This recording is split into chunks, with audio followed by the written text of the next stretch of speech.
Boa noite, pessoal. Sejam todos muito bem-vindos. Meu nome é Christopher Ravagnani, sou professor aqui da Ninho Jurídico. Estamos aqui também com o Bruno Neves, um dos professores da Ninho Jurídico. Hoje teremos aqui uma grande visita, uma grande honra, uma grande surpresa para todos, o professor Alexandre Moraes da Rosa, que estará aqui batendo um papo conosco, tração cognitiva. Dentro de instantes, o professor estará ao vivo. Sejam todos muito bem-vindos. Boa noite, professor. Boa noite, Christopher. Boa noite, Bruno. Tudo certo com vocês? Tudo jóia? Tudo bem, professor? Como é que está? Tudo certo por aí? Tá frio?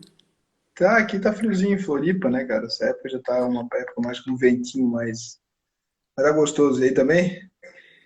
Aqui a gente tem uma região muito quente, aqui no interior do estado de São Paulo, região de Ribeirão Preto. Então, quando Ah, já sim. dá um friozinho a mais, não é, Bruno? A gente já É. sente bastante. Legal, parceiro. Vamos lá, Professor, então? então, seja muito bem-vindo. Vamos agradecer aqui pela presença, para nós é uma grande honra. Eu leciono processo penal aqui na Faculdade de Direito de Ituverava, na FAFRAM. O professor Dr. Clóvis Volpe, que também está aqui nos acompanhando e é um dos sócios da Ninho Jurídico, leciona na Faculdade de Direito de Franca, que é uma faculdade Legal. nossa aqui muito antiga, que tem uma tradição muito grande no ensino do direito. Então, para nós é uma grande honra.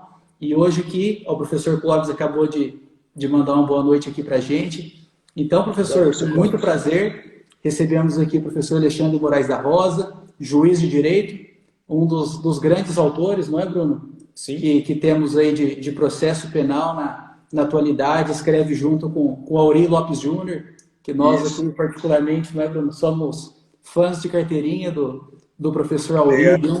deu um grande abraço nele Pode deixar, depois. darei. E o professor Alexandre Moraes da Rosa é autor aí de várias obras no direito, né, na linha do processo penal, e eu destaco aqui para o público que nos acompanha o guia do processo penal, né, guia da teoria dos jogos, Tá aplicado aí aqui. no processo Aqui, ó. penal. Por favor, professor, se puder mostrar. O livro tá aqui. Quem quiser, depois eu posso dar um voucher aí para poder ganhar 15% de desconto no livro. Quem quiser Opa! depois. É só usar na Opa! compra Player 15 ou me manda um inbox aí em Alexandre Moraes da Rosa que eu repasso depois os dados certinho.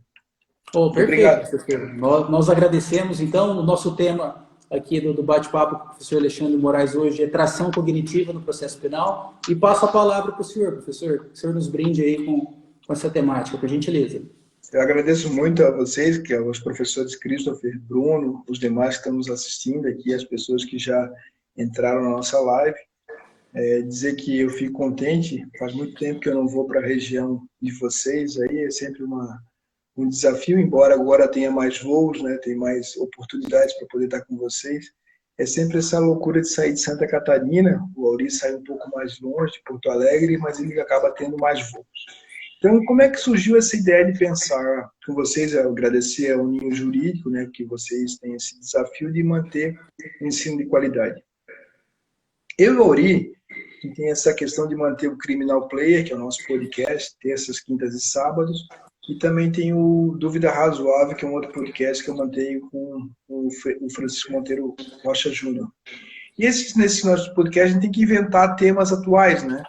E a gente vive discutindo, vamos falar sobre tal coisa, e eu pensei numa denominação de tração cognitiva. O que a gente trabalha nos nossos livros? Tanto o Auri quanto eu, vamos respeitar o juiz Christopher e o juiz Bruno. Se nós tivermos que atuar com eles, nós vamos ter que influenciá-los de maneira tal a poder, dentro do universo cognitivo dos dois, primeira coisa é ter um argumento bom. Mas esse argumento bom, ter uma tática defensiva, uma estratégia defensiva positiva, ela pressupõe o quê? Que vocês dois, os juízes, né, o Christopher, para ficar só no Christopher, ele preste atenção, ele consiga entender, ele tem a dimensão desse impacto. Então, não adianta ter um argumento atolado, um argumento que não tem impacto, que eu não consiga fazer deslizar. E é nesse sentido que a gente foi, através da psicologia cognitiva e de outras pegadas, dizer, se eu quero fazer uma venda, eu tenho que ter uma boa entrada. Se eu quero fazer com que o argumento seja acolhido, ou pelo menos ouvido, eu tenho que ter uma boa entrada. Não adianta eu ficar mais da velha maneira de poder fazer o argumento. Sabem vocês todos que quando vão para uma sustentação oral no tribunal, por exemplo, nós não temos mais aquela possibilidade de ficar perdendo 10 minutos, 3 minutos fazendo cumprimentos a todas as pessoas. A gente precisa, os 3 minutos que eu vou fazer de cumprimento, se eu acabar mais cedo a minha sustentação oral, é até melhor. Então, eu faço o cumprimento cordial e já entra direto na sustentação oral. Eu não preciso ficar naquela enrolação muito grande. E para que eu possa ter uma sustentação oral adequada, vocês imaginem o seguinte, eu chego no doutor Bruno e digo assim, doutor Bruno, eu queria contratá-lo como advogado, eu fui acusado de furto qualificado. O senhor podia abrir o Código Penal, aí o doutor podia abrir o Código Penal, 155, parágrafo 4º? Lê para mim, doutor. O doutor Bruno já olha de lado para mim e diz, mas meu Deus, o que esse acusado quer? O que esse cliente quer? Aí depois ele diz assim, doutor, aqui a pena é maior de 4 anos, o senhor podia ler o 384, o Código 394 do Código de Processo Penal para saber qual é o procedimento? Ah, viu, é o procedimento ordinário. Quantas testemunhas pode? Vamos lá no 400. Quando ele o cliente começa a falar assim para o doutor Bruno, ele está fazendo o quê? Está desrespeitando o Bruno. Ele está dizendo assim, olha, você não sabe processo. Você não sabe regra processual. E eu me pergunto como é que os advogados fazem sustentação oral e peticionam. Tu peticiona dizendo assim, o caso é de furto, aí tu coloca 155, parágrafo 4º, inciso 2º, negritado no canto. Depois tu começa a contar a história inteira. Ninguém presta atenção nessa tua petição. Não tem como. Você tá fazendo uma petição que é para o cliente saber qual é o caso jurídico dele, a opinião legal dele. Para o juiz tem que ser algo assertivo, senão não traciona o seu argumento se atola. Então foi nesse sentido que nós fizemos uma ideia de poder dialogar no Criminal Player sobre tração cognitiva, que é, eu preciso primeiro que o juiz preste atenção, o promotor preste atenção, que ele possa estar ali de corpo presente. Por que é difícil? Vocês já foram alunos, sabe que aula de empresarial, para nós gostando de penal, como é que é?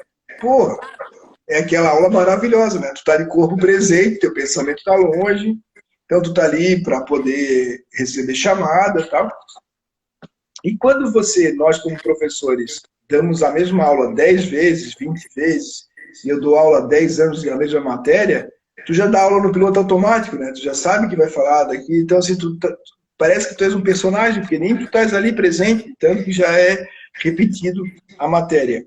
E para os juízes é muito complicado também entender isso, porque eles fazem audiências criminais de segunda a sexta, ou segunda a quinta, ou segunda a quarta, e são casos de furto, roubo, tráfico, receptação, porte de armas, algum crime sexual e nada mais. Então, é tudo muito repetitivo.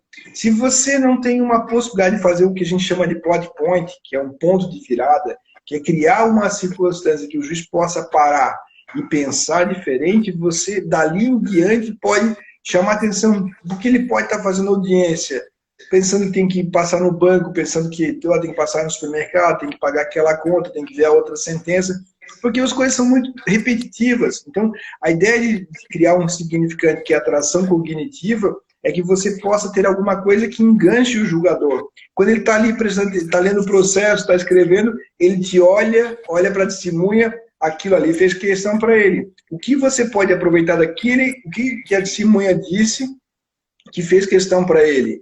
Aquilo significa, é bom para você, é ruim para você? Como você vai agir em relação a essa situação? Então, rapidamente, assim, sem querer poder esgotar a matéria, porque a gente ali, no meu livro, principalmente, no início do livro, eu falo sobre heurísticas, vieses, a dificuldade da memória. Então, a ideia é que a gente possa ter um novo padrão de comportamento e entender que o Bruno Juiz é diferente do Bruno Christopher, do Bruno da Marina, ou seja, cada um nessa live tem um modo de pensar, mas o mais desafiador no processo é que eu possa fisgar a atenção do julgador. E como é que eu fisgo? Vocês estão numa região que se pesca muito. Para pescar um lambari é diferente de pescar um pirarucu, sei lá, não sei se aí tem, não deve ter, né? Então, aí não tem. Mas se você quer pegar um peixe, você usa uma isca diferente. Não dá para usar toda a isca ao mesmo tempo. Tem isca que é para cada peixe. Então, a depender do jogador, você tem que lançar iscas para que ele possa prestar atenção. O modo como você pergunta, o modo como você se comporta, a postura do ombro, a postura da mão. Existe uma série de técnicas que hoje se aprende para que você possa lançar mão da curiosidade do jogador.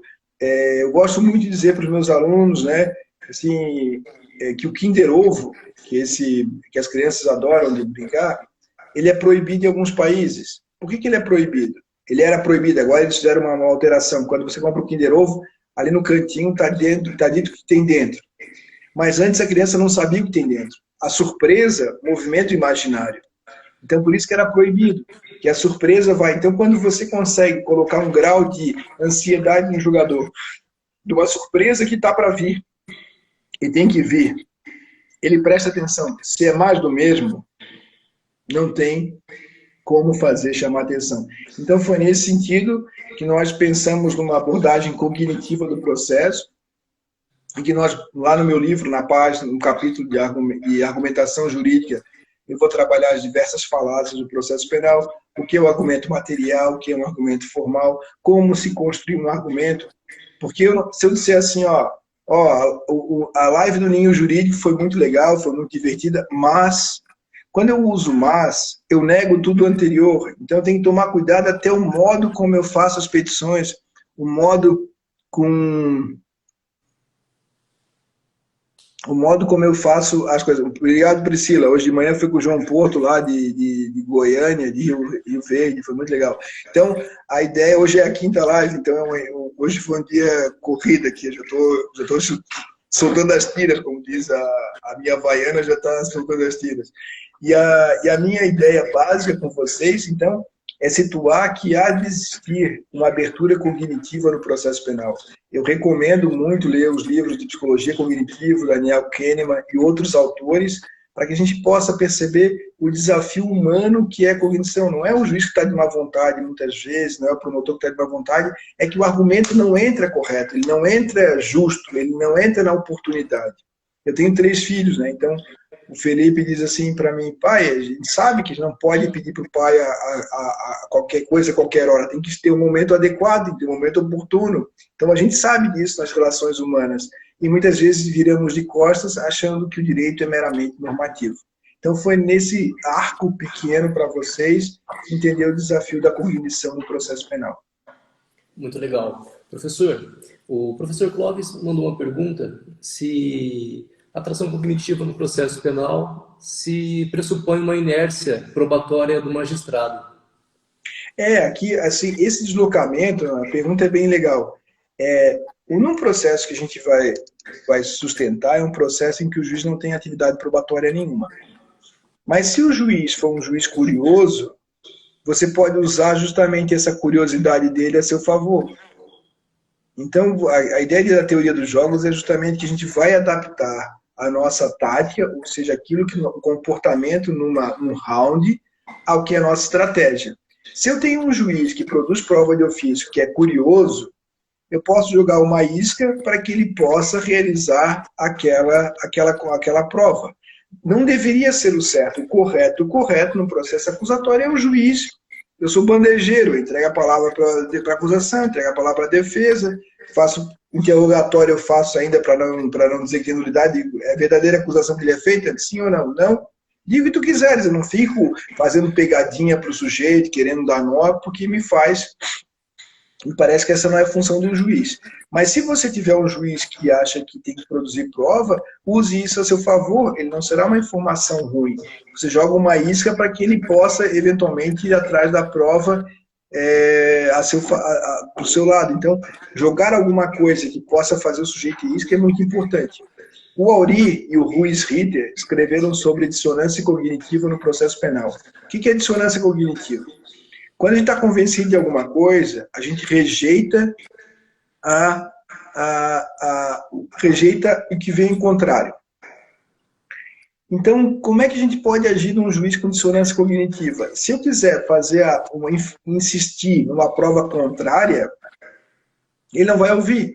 Então, tem que modular a minha argumentação para entrar na linha decisória dele, na linha de argumentação, e tentar desviá-la depois. Não adianta eu querer bater de frente. Então, é dizer, então tá, o autor fez isso, mas quem sabe ele possa lá na frente ter feito isso. Aí, ou seja, colocar em dúvida as certezas dele, mas dentro do argumento. Bater de frente é sempre equivocado para quem tá apaixonado pelo caso. A gente vai falar, e isso é muito comum, todos nós já tivemos apaixonados. Quando a gente está apaixonado, vem o nosso amigo, a nossa amiga, e diz assim, tem que falar umas verdades. Não quero saber, deixa eu viver o meu romance aqui, não quero saber de verdade nenhuma. Essa é a relação do juiz, muitas vezes, com a convicção dele. Ele está tão bonzinho, está tão quentinho ali, que alguém queira lhe tirar esse delírio, é alguém que é muito mal visto. Então, entender como você pode agir de modo a entrar no movimento e depois alterar, é o que nós vamos fazer. Porque, de fato, nós vamos lidar com muitos juízes preconceituosos, juízes autoritários no processo penal brasileiro, e ter novas habilidades é aquilo que eu tenho defendido no processo penal. Ou seja, a gente precisa que tanto promotores, delegados, como advogados em geral, tenham novas habilidades para agir. Nós somos muito movidos pelo excesso de confiança. Os meus filhos jogam muito Fortnite, CSGO, e eles sabem que eles têm que ter novas habilidades. Você vai para um limitado, você vai jogar o Fortnite, chegou lá e encontrou uma skill. Você vai encontrar uma pumper. Você vai ter que trocar, não dá para ter tudo, mas você vai levar um arsenal que você acha que é mais viável para a sua atividade. Se você não foi ensinado a fazer uma árvore de perguntas, como é que você fará uma árvore de perguntas? Só pela intuição. E a intuição não lhe prepara para a vida. Cada vez mais, os advogados têm que fazer curso desde leitura corporal, que alguns sorriem e acham que isso é besteira, é verdade. E como colocar a voz. Eu podia estar gritando com vocês, mas eu não estou gritando.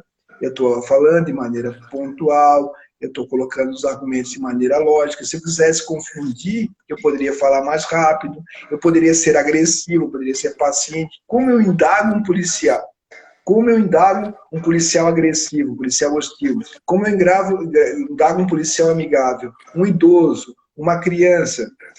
Eu tenho que entender que em todas essas circunstâncias, singularidades, eu tenho modos possíveis de indagação. Eu posso começar de frente para trás, eu posso me fazer de trouxa, eu posso me fazer de sabido, eu posso ter algum material de apoio. Então, tudo isso faz com que a gente tenha que se preparar para o processo, que é o que a gente tem defendido de maneira muito veemente.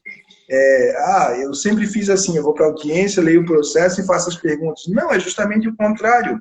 É você ser bom o suficiente para estar preparado para as adversidades. Quando elas acontecerem, você já está preparado para técnicas de enfrentamento. Eu sempre falo do Usain Bolt, que ganhou as Olimpíadas em vários anos, né? Ele tem 3 Olimpíadas, ele não fica fazendo maratona Netflix nos intervalos das Olimpíadas. Ele pode fazer maratona, ele pode maratonar sim, mas ele se prepara porque ele tem um objetivo, tem uma estratégia, que é ganhar as Olimpíadas. Quanto tempo ele precisa para ficar 100%? Ele vai se preparando, ele vai fazer uma escala, ele não sabe como é que tem que se alimentar, ele contrata um nutricionista.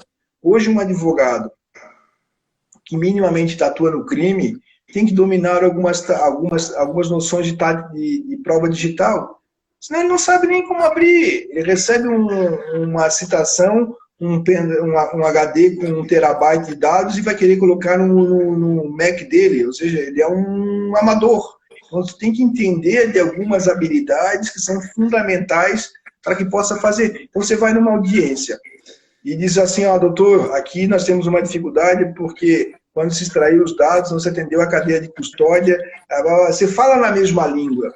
Senão você fica falando que, tem um tal do hash aí, tem um negócio que é espelhamento. O cara fica boiando em matéria digital. E aí é vergonhoso, porque você faz com que o cliente seu possa ter uma defesa precária em face da sua incompetência. Se você domina as mesmas táticas, você vai saber, o Ministério Público usou o Cellebrite, que é um aplicativo de extração de dados. Você estudou o Cellebrite? Se você estudou o Cellebrite, você chega na audiência, mesmo que seja na delegacia de polícia, você já tem noção de como ele foi extraído, que pode ser impugnado. Se você sabe que o Cellebrite existe, está esperando chegar um caso para poder estudar o Cellebrite, Você é amador. Tá aí, o Ministério Público Federal está usando. Saiba como funciona. Saiba como é que é uma extração de dados. Hoje, se vocês forem indagados, por exemplo,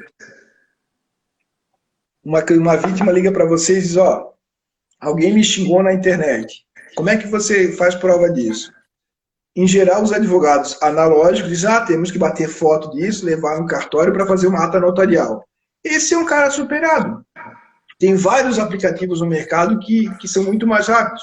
Por exemplo, o Verifact, que é um aplicativo, você entra, você vai digitando os dados e você faz isso com um relatório, algo que tem validade jurídica, ou seja, já tem ali onde se faz o preenchimento, se usa a tecnologia blockchain, se faz hash de abertura, hash de fechamento, ou seja, dá um relatório, aquela prova tem credibilidade, intangibilidade, como é que foi extraída e foi feita do seu escritório. Mas quem é um advogado que conhece o Verifact hoje? Fica fazendo o quê? Batendo print, querendo que seja materialidade, depois faz nota de repúdio na internet, xingamento no Facebook, no Instagram. Não, o grande sacada é que com esse passo digital, nós podemos agir de maneira mais... surgiu a oportunidade, o cara já tá numa audiência, sabe como fazer isso.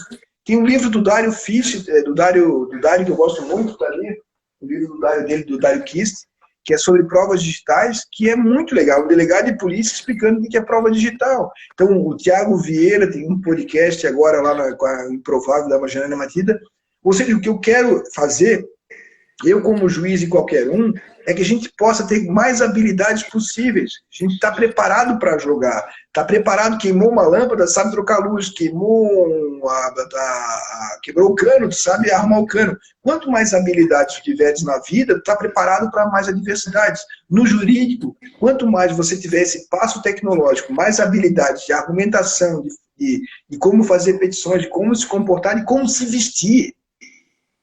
Cara, você tem que saber assim, o advogado que é ricaço, muitas vezes, que chega numa comarca, com a Mercedes tinindo, o relógio de ouro, ele não causa boa impressão. Pode causar boa impressão para o cliente, vai tirar algo, mas muitas vezes para o juiz, para o promotor, para o delegado, aquilo não pega bem. Então essa diversidade inicial é muito desafiadora. Não deveria ser assim. Muito bem, o mundo que vocês vivem é um mundo de poliana. Eu vivo no mundo da realidade, que tem inveja, ódio, gente joga sujo, e o desafio maior para poder a gente meio que se encaminhar para o final é dizer, o professor Christopher, o professor Bruno, todos que estão aqui nos assistindo, só tem uma coisa na vida, que é um nome. Por isso a importância de jogar limpo. Se faz uma rateada, se joga sujo, se frauda, essa pessoa ficará o resto da vida sabendo que alguém pode descobrir a sua fraude. E o pior de nós todos é que quando a pessoa sabe que fez alguma coisa errada e alguém pode descobrir, ela vive na tensão de que alguém virá descobrir, por exemplo, que não tem uma conversa minha no Telegram, por exemplo. Então, assim, o cara vai viver o resto da vida com medo de que apareça o fato, que é vergonhoso. Então, o mais desafiador é, muitas vezes, não aceitar o canto das sereias, se amarrar ao mastro para poder ter o quê? Ter possibilidade de respirar e andar de maneira adequada. Respeitar o nosso nome, andar na linha e melhorar nossas habilidades. Porque há uma diferença muito grande, né, Christopher e Bruno, que é, eu tenho o dever de influenciar o julgador, mas eu não posso querer manipulá-lo. Então, a distinção é muito importante, porque se um juiz, um promotor, um delegado ou a parte adversa se sente manipulado, aí você passa a ser aquele que não tem credibilidade alguma. E nós, durante todo o livro da teoria dos jogos, vamos defender uma noção de fair play, uma noção de jogo limpo. Eu uso muito o professor Franco Cordeiro, já cito Nelson Miranda Coutinho, o Auri, enfim, outros autores, para poder sustentar uma lógica de compliance, uma lógica de retidão no nosso exercício. Agora, me parece, da função, qualquer que seja delas, o que me parece importante perceber, e aí é uma sugestão, é que todo advogado tem que ter noções mínimas de direito digital, porque sem isso terá uma vida muito difícil. Professor, muito bom, perfeito. Como o senhor disse muito bem, com poucas palavras, conseguiu trazer uma introdução muito bem feita sobre essa temática que é muito importante. Nós estamos com um público, eu estou acompanhando aqui, muito grande de estudantes e advogados. Então, o senhor puder apenas repetir o nome da obra e o desconto, o cupom aí para o pessoal, que eu vi alguns alunos aqui perguntando, por gentileza. Guia do Processo Penal conforme a Teoria dos Jogos. Ele está na EMAIS Editora, www.emais, editora.com.br. O desconto, quando você comprar no site dela, é Player15. Player Player 15, 15. Mas quem tiver dúvida, me adiciona no Instagram lá, pede que eu mando para vocês o desconto, tá certo? Perfeito. Agradeço muito a vocês, Bruno, Christopher, e obrigado por terem aceitado assim, ser meio curtinho para deixar o povo com vontade também, né? Quem sabe a gente faz outra no futuro. E obrigado a vocês por terem divulgado forte aí a nossa atividade junto ao processo penal. Grande abraço, pessoal. Imagina, professor, é um grande prazer nosso aqui. Com certeza é bom deixar esse gostinho aí de Quero Mais no ar. E a gente quer programar um evento com o senhor também aqui na Aninho Jurídico no segundo semestre, porque agora, em breve, teremos aí eu não sei se posso falar de recesso escolar diante de tudo isso daí que aconteceu, professor. E apenas ao final aqui, agradecer a todos os presentes aqui na Aninho Jurídico. Essa é a nossa primeira live aqui na Aninho Jurídico. Então, estreamos aqui com o pé direito, né, Bruno? Eu e o Bruno somos canhotos, então a gente fala com o pé esquerdo mesmo. E agradecemos ao professor e deixamos o convite aqui para o nosso público para participar do nosso curso de Introdução às Criminologias. Será no dia 1º, 2º e 3º agora, de junho, lá no feed da Aninho Jurídico tem todas as informações. Professor, muito obrigado mais uma vez. Espero aí em breve, aí no segundo semestre, que o senhor esteja aqui conosco e teremos novidades para o público aí. Valeu, pessoal. Espero estar com vocês aí no segundo semestre. Grande abraço, Cristian. Muito obrigado. Até mais, pessoal. Tchau, tchau. Tchau, tchau.